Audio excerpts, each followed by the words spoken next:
دوسری ویڈیو یہ قرآن دیکھ رہے ہیں آپ، حافظ صاحب نے سب کہا لیکن ترجمہ کس نے کیا ان کا نام ہی بھول گیا حافظ صاحب، صحیح ہے نا؟ نام بھول گئے نا؟ یہ آسان قرآن ہے اس کا نام، اور الحمدللہ 2 سال کے لاک ڈاؤن میں میں نے اس کا ترجمہ کیا الحمدللہ، اس لیے یہاں لکھا ہوا شیخ ثناء اللہ شبیر احمد محمدی مدنی، یہ دیکھ رہے ہیں 2 سال میں پوری دنیا میں، اردو کی دنیا میں سب سے آسان اردو کا ترجمہ ہے الحمدللہ۔ یہ اللہ کی توفیق سے 30 علماء نے اس کو چیک کیا ہے، 30 علماء نے اس کو چیک کیا ہے، سمجھے آپ؟ 30 علماء نے یہ 6 ٹائم ہم چھاپ چکے ہیں، لیکن ساؤتھ والوں نے زیادہ ساتھ دیا ہے، اپنے والے اب تک نہیں ساتھ دیے ہیں، ہو سکتا آپ ساتھ دیں۔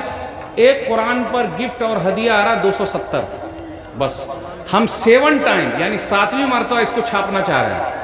اب یہ قرآن ہندی میں بھی آ رہا ہے، بنگلہ میں بھی آ رہا ہے، کنڑ میں بھی آ رہا ہے، انگلش میں بھی آ رہا ہے، تیلگو میں بھی آ رہا ہے، اور بنگلہ سب میں آ رہا ہے۔ بس دعا کیجئے کم سے کم کہ یہ قرآن چھپ جائے، ہر گھر میں چلا جائے۔ آپ لوگوں نے ٹائم دیا اس کے لیے بہت بہت شکریہ، انشاءاللہ پھر ملاقات ہوگی۔ حضرات، جیسا کہ آپ کو بارہا یہ بتایا گیا ہے کہ ہمارے نہایت ہی محترم دوست اور فاضل نوجوان عالم دین فضیلت الشیخ ثناء اللہ مدنی حفظہ اللہ نے دنیا کے اندر بہت سے لوگوں نے قرآن کا ترجمہ کیا ہے، لیکن سب سے زیادہ آسان اردو زبان میں اگر کوئی ترجمہ ہوا ہے تو یہ ترجمہ ہوا ہے، جس کو ایک معمولی پڑھا لکھا انسان بھی پڑھ سکتا ہے اور سمجھ سکتا ہے۔ اس قرآن کریم کا ترجمہ کیا گیا ہے، اور اس کو 30 علماء نے، اپنی جماعت کے بڑے بڑے علماء نے اس پر تحقیق کی ہے اور اس پر تبصرہ کیا ہے، اور انہوں نے اس کو صحیح ثابت کیا ہے۔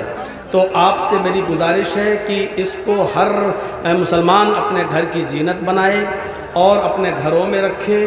معمولی پڑھے لکھے بھی اگر آپ ہیں اور اردو تھوڑی بہت سمجھتے ہیں تو آپ اس کے ترجمے کو سمجھ سکتے ہیں، اور قرآن کریم کو سمجھ کر پڑھنا یہ ہمارا اسلامی حق بھی ہے اور فریضہ بھی ہے۔ آپ سے گزارش ہے کہ آپ اس قرآن کریم کو اپنے گھر کی زینت بنائیں۔ اپنی بہن اور بیٹیوں کی شادیوں میں جو لاکھوں روپے کا آپ جہیز دیتے ہیں، خرچ کرتے ہیں، سب سے بہترین تحفہ آپ یہ قرآن کریم کی شکل میں ان کو دے سکتے ہیں۔ آپ سے گزارش ہے، اس قرآن کریم کی پرنٹ میں، اس کی چھپائی میں 270 روپے کا خرچہ آتا ہے۔ تو جن لوگوں کو یہ قرآن کریم چاہیے اور اپنے گھر کی زینت بنانا ہے اور سمجھ کر پڑھنا ہے، ان سے میری گزارش ہے کہ وہ شیخ ثناء اللہ مدنی حفظہ اللہ سے وہ ملاقات کر لیں اور مل لیں اور اس کے اصول و ضوابط کو سمجھ لیں۔ لہٰذا اس کو میری گزارش یہ ہے کہ ہر مسلمان اس کو اپنے گھر میں رکھے۔ بہت آسان ترجمہ ہے اور اردو زبان میں کیا گیا ہے، اور الحمدللہ اس کو ہر زبان میں کرنے کی کوشش کی جا رہی ہے تاکہ یہ ہر گھر پہنچ جائے۔ جو بنگلہ سمجھتے ہیں وہ بنگلہ میں پڑھیں، جو دوسری زبان سمجھتے ہیں وہ دوسری زبانوں میں سمجھیں۔ لہٰذا اس کا ترجمہ دیگر زبانوں میں بھی کرنے کی کوشش کی جا رہی ہے، بس دعاؤں کی ضرورت ہے۔ آپ سے پھر میری مؤدبانہ گزارش ہے کہ شیخ ثناء اللہ صاحب سے مدنی حفظہ اللہ سے ملاقات کر لیں اور اس قرآن کریم کو اپنے گھر کی زینت بنائیں۔ السلام علیکم ورحمۃ اللہ وبرکاتہ۔